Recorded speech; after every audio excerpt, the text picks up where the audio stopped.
ትራምፕ ከኢራን ግድያ መለጡ። ትራምፕ እገላለሁ ኢራን በዋሽንግተን ሄልተን ሆቴል የተሰማው የጥይት ድምጽ ተራ የደህንነት መስተጓጎል ብቻ አልነበረም። ይልቁንም በታላቅ መንግስታት መካከል ያለውን የቂም በቀልፍም ወደ እሳትነት የቀየረው አጋጣሚ ይመስላል። ኢራኑ ሃይማኖታዊና ወታደራዊ መሪ አያቶላህ አሊ ካሜኒ በአሜሪካና በእስራኤል ድሮን ከተገደሉ በኋላ ኢራን ለጀግናችን ደም ተመጣጣኝ በቀልን እንወስዳለን በማለት ዶናልድ ትራምፕ እንደምትገድል ስትዝት ቆይታለች። እናም አያቶላህ ከተገደሉ 50 ቀናት ቢያስቆጥሩም እስካሁን ኢራን መሪዋን አልቀበረችም።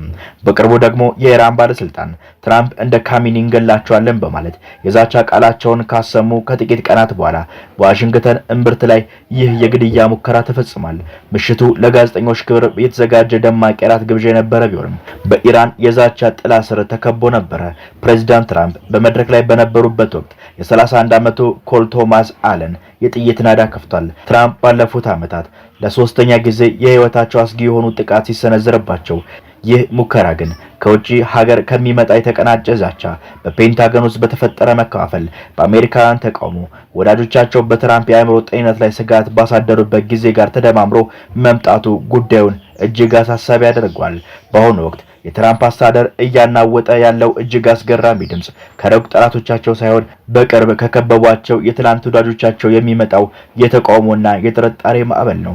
ትራምፕ በኢራንና በአሜሪካ መካከል ባለው ጦርነትና ወታደራዊ ፍጥጫ ዙሪያ የሚሰጧቸው ውሳኔዎች አቅጣጫቸው ያልታወቀ የተደበላለቁና ጥልቀት የሌላቸው መሆናቸው በቅርብ አማካሪዎቻቸው ዘንድ ታላቅ መደናገጥን ፈጥሯል።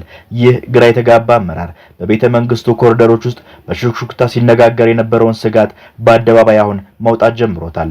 የቅርብ ወዳጆቻቸው ሳይቀሩ የፕሬዝዳንቱን የአእምሮ ጤንነት እስከ መጠራጠር መድረሳቸው ሁኔታው ምን ያህል አሳሳቢ ደረጃ ላይ እንደደረሰ የሚያሳይ የቁም ስዕል ነው። ከዚህ ቀደም በእሳቸው እጅ ሀገር ሰላም ትሆናለች ብለው የተማመኑ ታማኝ ባለስልጣናት ዛሬ ግን በፕሬዝዳንቱ ግልፍተኝነትና ወጥነት በሌለው ባህሪ ምክንያት ሀገር ለአደጋ መጋለጧን በስጋት እያነሱ ይገኛሉ። ትራምፕ በሀገር ውስጥም በህዝብም ከባድና የበረታ የመጣ ተቃውሞ ማዕበል እየገጠማቸው ይገኛል።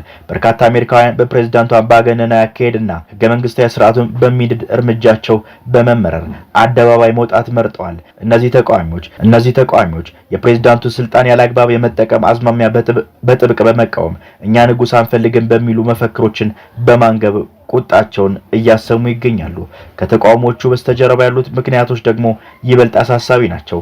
ትራምፕ በኢራንና በአሜሪካ ግንኙነት ዙሪያ የሚሰጧቸው ወጥነት የሌላቸው የተደበላለቁ ስትራቴጂካዊ ጥልቀት የሌላቸው ውሳኔዎች የቅርብ ወዳጆቻቸውና ደጋፊዎቻቸው ሳይቀር የአእምሮ ጤንነታቸውን እንዲጠራጠሩ አድርጓቸዋል።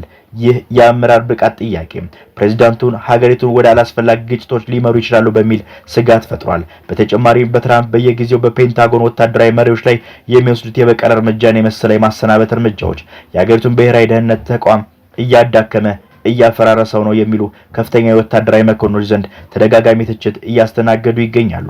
የውስጥ መከፋፈልና ተቋማት መዳከም ለአሜሪካ ብሔራዊ ጥቅም ደህንነት ረጅም ጊዜ ስጋት የፈጠረ መሆኑ ተረጋግጧል። በጥቃቱ ወቅት አዳራሹ በጭስ በጩኸት ሲታወቅ የደህንነት ሰራተኞች ፕሬዝዳንቱን ለማዳን ህይወታቸውን ሲሰዉ ታይተዋል። አንድ የሴክሬት ሰርቪስ አባል በቅርብ ርቀት ጥይት ቢመታም በለበሰው የጥይት መከላከያ ልብስ ምክንያት መትረፉን የምሽቱ ተአምር ነበረ።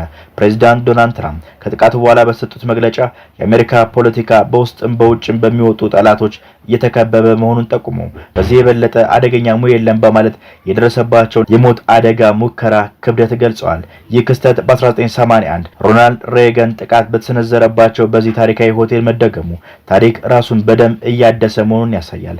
ኢራን ለካሚኒ ሞት የምትፈልገው በቀልና በትራምፕ ላይ የተሰነዘረው ጥቃት በቀጥታ ይገናኙ አይገናኙ ገና በመጣራት ላይ ቢሆንም ምሽቱ ግን አሜሪካ በዓለም አቀፍ ፖለቲካ ፍጥጫ ውስጥ ምን ያህል ለጥቃት ተጋላጭ መሆኗን ዳግም ያስመሰከረ ሆኖ አልፏል። ይህ የውስጥ መቃወስ ይበልጥ የከፋው ደግሞ በፔንታጎን ላይ በተሰነዘረው የአስተዳደራዊ ጥቃት ነው። ትራምፕ ወታደራዊ መሪዎቻቸው ላይ የሚወስዳቸው የጅምላ ማሰናበት እርምጃ የሀገሪቱ መከላከያ መዋቅር መሰረት እያናጋው ይገኛል። የቅርብ የደህንነት አማካሪዎቻቸው ይህን እርምጃ ፔንታጎን እያፈረሰው እንደሆነ በምሬት ይናገራሉ። ፕሬዝዳንቱ በሙያ ብቃት ሳይሆን በታማኝነት ላይ ብቻ ተመስርተው የሚወስዱት እርምጃ የጦር ተቋሙን ህልውና አደጋ ላይ ጥሎታል የሚሉ የውስጥ ወዳጆቻቸው ድምጽ ከጎዳና ተቃውሞ በላይ በትራምፕ ዙሪያ የከበበው ምሽግን እየናደ ይገኛል። በአንድ በኩል የኢራን ዛቻና የኮል ቶማስ አለን ጥይት፣ በሌላ በኩል ደግሞ እኛ ንጉስ አንፈልግም እያለ አደባባይ የሚወጣው የአሜሪካዊ ቁጣ በትራምፕ ላይ የሚሰነዘረውን ተቃውሞ አግሎታል። ሆኖም ፕሬዝዳንቱ የልብ ትርታ የሚያውቁት አብሯቸው የሚሰሩና በውሳኔ አሰጣጣቸው የሚሳተፉ ሰዎች አእምሯዊ ብቃታቸው አሳስቦናል ማለታቸው በትራምፕ ላይ እየተሰነዘረ ያለውን ተቃውሞ እጅግ መራርና ሰቅጣጭ አድርገዋል።